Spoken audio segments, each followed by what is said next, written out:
everyone, I'm Cici. I'm Nancy. I'm Elisa. I'm Servia. So today we are going to talk about urban community initiatives. And let's begin. The first question is, which factors for successful sustainable urban communities are best demonstrated in Hong Kong? So Hong Kong is basically a masterclass in sustainable urban living. And I want to get into the topic from its extreme geographical constraints. The place is tiny, like 1,100 kilometers, but over 75% of the area is mountains, is quite high. So with no space to spread out, they built up. The city is packed with many super tall, mixed-use buildings, and such as apartments, offices, shops together. And they basically built vertically to avoid the horizontal leaving tons of the green space to their future generations. Yeah, I agree with you. And also what I want to mention is the adaptive reuse of the space. Given Hong Kong's land scarcity, the successful communities leverage underused spaces. For example, the vacant school halls and the roof gardens. And these are for the community activities. This factor minimizes the waste and maximizes accessibility, which is critical for the sustainability in dense urban environments. I agree with you, and I think Hong Kong boasts a high level of public transport coverage. And when I want to go to any part of Hong Kong, I can just take the metro. And also, I think about 90% of trips in Hong Kong is actually relied on public transportation.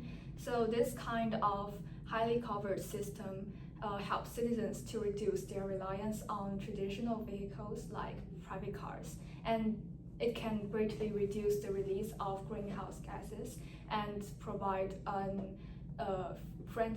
environment-friendly living ways. This contributes to a sustainable and green community. I can't agree with you more. And when it comes to the topic of public transport, I want to add something. I think the public transport is not just about the widespread of the public transport, but also about the integration of different classics of transport. For example, we can see both MTR stations, shuttle stations, and bus stations at Hong Ho, just beside our campus. And I think it provides convenience for all of the citizens living in Hong Kong, and also it can reduce the use of private cars so as to reduce carbon emission and carbon footprint, and contributes to a more clear air. And also it can raise people's awareness of public transport and make Hong Kong a more walkable and achievable place. Plus, I want to add that there's a railway plus property module in Hong Kong, which is beneficial because it make Hong Kong financially self-sustaining without government's constant subsidy. So I think it's quite good. Yeah. And the Hong Kong public transport are really fast, so Yeah. it's really convenient. Yes. So maybe we can turn to the second question. Okay, Nancy and Servia saying, let me think of a special plan in Hong Kong called Real Plus Property Module. Actually, the MTR Corporation, that's the subway company, is not just build railways. It also acts as a real estate developer. So it will build shopping malls and apartments on top of its stations. So the profit from renting out these spaces will be reused to fund more new railway lines. So it's a genius and a self-sustaining loop. This also contributes to the economy. Yeah. Yes, that's right. And I'd like to mention that actually under our students' hall, there's a large box which collects used clothes, and I think there will be recycled and made into other products. And also I've searched around the internet that there's actually a lot of such boxes in everywhere around Hong Kong, in a lot of communities. Yeah, I've realized several of them. Yes, I think this kind of boxes will reduce the waste of materials, and also it's a environmental friendly living way, and it contributes to a sustainable community in Hong Yes. Kong. Yeah, as you say, I think about something that about recycle too. Like, I just thought about the garbage sorting in Hong Kong. I think it's a quite genius initiative too, because as you mentioned that Hong Kong is a place with lack of land and it's mountainous, so the usable land is even smaller. So we just have like mainly 3 landfills in Hong Kong, but by doing the garbage sorting, we can just extend the lifespan of the landfill and prevent soil contamination and water contamination to make our land more usable and make our live in a better place. And in many cities, they are also implementing the garbage sorting. Yeah. Yeah. And beside what you have mentioned, I would like to also talk about the CIIF, which is the Community Investment and Inclusion Fund. This one is launched in 2002, and this fund supports the projects that will build the social capital. For example, its core project is the intergenerational care program, and this aims to pair the elderly residents with the young youth. So this can provide the neighbor support networks for the community stuffs and for the residents. And also it fosters a social cohesion, which is a cornerstone of the sustainable communities. And this can help to reduce the isolation and inequality. Yeah, mutual development is so important. Yeah. It sounds just quite like some activities in our halls that Yeah. make the students stay in the same hall Yeah. and get familiar with each other. Yeah, And that's I true. also feel many warmness during the activities. Yeah. Yeah. So any other points? If no, we'll move on to the third question, which we will talk about the best global community initiatives for the sustainable urban communities. So as I have mentioned about the Hong Kong's initiative of the intergenerational community, so I will also talk about the Singapore's HDB community bonding programs. This is Singapore's public housing estates that include neighborhood centers with clinics, libraries, and also the kitchens. Also block parties organized by the resident communities. The initiative prioritizes the social sustainability by designing spaces that encourage daily interaction, which helps to reduce the isolation, loneliness, and help to build trust among the diverse neighbors. As I think interpersonal relationship is very important, and in the materials provided by Canvas, I also have noticed a special initiative called Promoting Community Street Art. So here's how it works. Local artists will talk to their residents about their personal stories and life experiences. So they will turn the stories into beautiful graffiti in the street.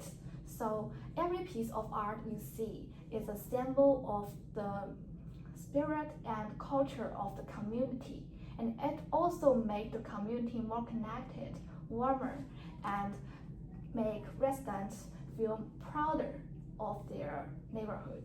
Yeah, very creative.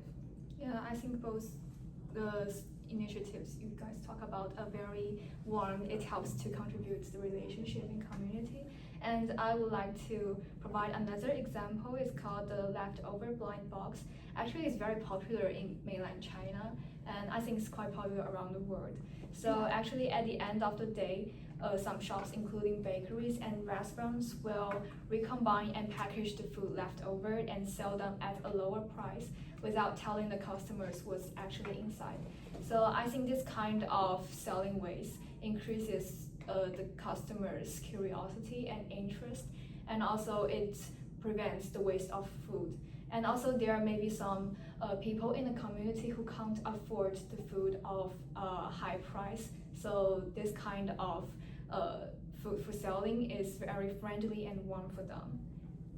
Yeah, it interbalances demand and the supply. Yes. So it's beneficial for both sides. So the thing I want to mention is a popular model both in mainland China and other countries that's shared bikes. The reason I want to share that is that it really benefits a lot. For environmental sustainability aspect, I want to say that it's really cheap. Like we just need few yuan to to like ride that bike, and we can go anywhere we want, and we can just place the bike anywhere on the street. And also it can reduce traffic jam and also provide people with more convenience. And most importantly, it like tackle the difficulties which called 1 kilometer difficulty. That is happen in a lot of developing countries, that because of their traffic system is not that completed, so we can't directly go to the destination just by like public transport. We often go at a public transport station, and we have to go walk along for the last 1 kilometer or 2 kilometer. It's just a waste of time. We can just ride a bike and for a more faster way to get to our destination. And also it also makes a lot of local business thrives. And it also can improve the air quality. That's right. So let's move to the last part. Which of these initiatives will be most desirable and feasible in Hong Kong? Well, actually, I think the shared bikes is really convenient, but I think maybe when it comes to Hong Kong, it can be a little bit difficult to realize, because actually Hong Kong is covered with mountains and the roads are very steep, so it's difficult for bikes to ride. And also, I think the transportation system in Hong Kong is already complete, so maybe there's not the 1 kilometer problem, just as you mentioned, in Hong Kong. So does not exist. Yes. So I think maybe shared bikes is kind of hard to not that feasible.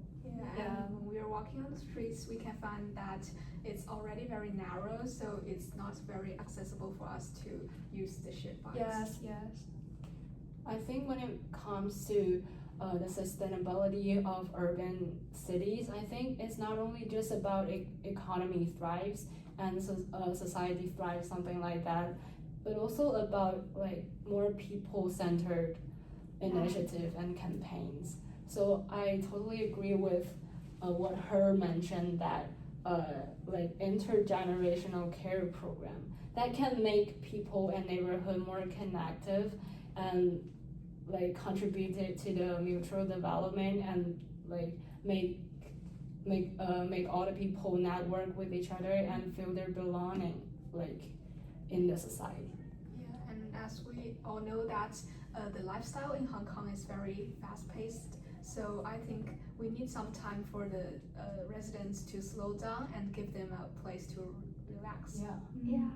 But maybe people are always used to the fast-paced life, so maybe there is also a long way to go. That makes sense. And actually, I think the leftover blind box is also feasible in Hong Kong, because in Hong Kong there's a very strong digital culture. So there is also ready-made platform like OpenRice, like Food Panda, and for marketing, ordering, and payment. And also the price of food in Hong Kong is quite high compared to mainland. So customers will be more sensitive to the price.